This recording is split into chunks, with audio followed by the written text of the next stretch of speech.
Good morning. We are on chapter 23 of Wayside School Gets a Little Stranger, and this chapter is called Ears.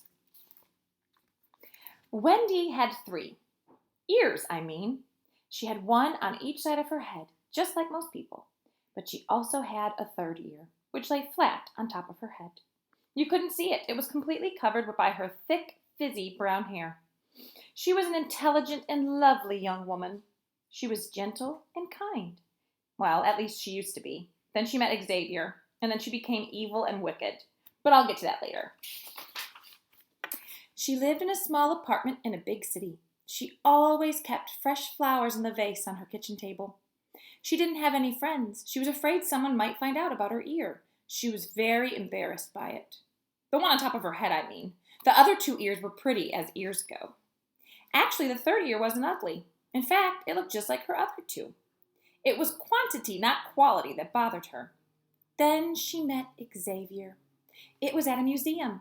They happened to be standing next to each other looking at the same painting, the Mona Lisa. A guard stood by to make sure they didn't touch it. Xavier was very handsome, but he was frightfully shy. He was afraid of women. "That is a beautiful painting, isn't it?" said Wendy. Xavier blushed. He wanted to speak, but his mouth locked shut with fear. It took all his courage just to nod his head. But Wendy knew he liked her. Because there was something else about her ear that I haven't told you yet. The one on top of her head, I mean. That ear didn't hear normal sounds. It heard people's brains. It heard what people were thinking. Wendy was able to listen to Xavier's secret thoughts, and this is what she heard.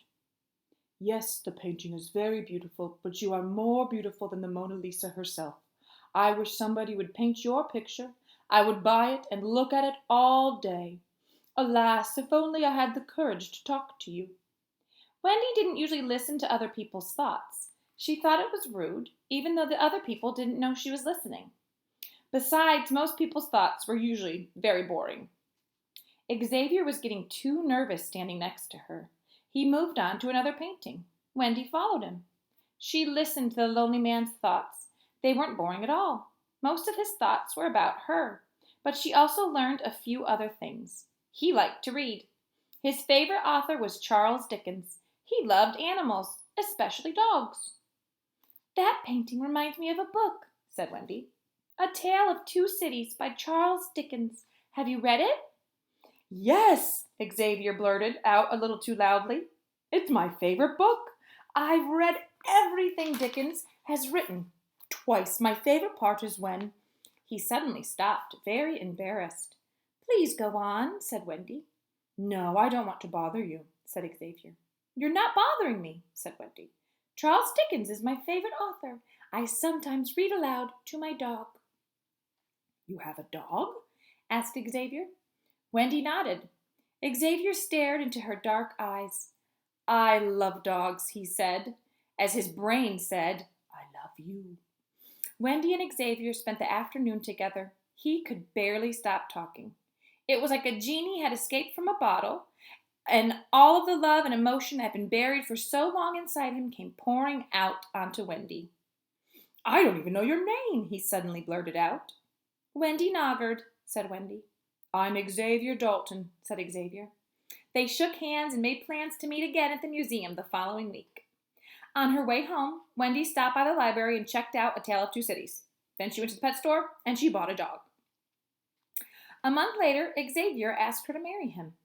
Wendy didn't know what to say.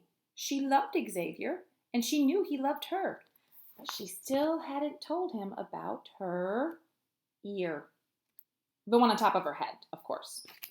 He knew about the other 2 ears. "Marriage is a big step," she said. "I'm afraid we haven't known each other long enough." "I've known you long enough to know I could never be happy without you," said Xavier. "Before I met you, Wendy, I was sad and lonely, but I was used to it. Now I can't imagine living like that again. I don't know what I'd do without you." He stroked her hair. "Well, there's one little thing you don't know about me," said Wendy. His hand bumped into it. "What's this thing?" he asked. "That's what I was going to tell you about, dear," said Wendy. Xavier parted Wendy's hair and looked at it. "It's an ear!" he exclaimed. "Yes, yes it is," said Wendy. "Some people have 2 ears, and I have 3. Now that you know, if you still want to marry me, my answer is yes. Yes, yes, yes, sweetheart, yes." "I love you," said Xavier, "and that's all that matters to me." Well, that's what Xavier said, but this is what he was actually thinking. "Oh, gross, you're disgusting. I never want to touch you again. I can't even stand to look at you. You tricked me, you freak, you monster." And of course, Wendy heard every word. He stood up. "Well, I'll be right back, sweetheart. I bought you diamond earrings as an engagement present. I just need to run to the jewelry store to buy one more." He hurried out the door, and Wendy never saw him again. I'm sorry to say that this story has a sad ending. Xavier, thanks to Wendy, got over his shyness. He went out with lots of women but broke each one's heart. He could never love any of them. There was a giant hole in his heart. He was in love with Wendy Noggard, but he didn't know it, and so he could never be happy. Unfortunately, Wendy became a bitter and evil person. She was unhappy, and she wanted everyone else to be unhappy too. Whenever she heard someone thinking happy thoughts, she would listen closely and then do and say just the right thing to make the person feel rotten. Oh, and she hated children the most. Every time she passed a playground, she heard them laughing and having fun. So, since she hated children so much, she decided to become a substitute teacher. Uh-oh.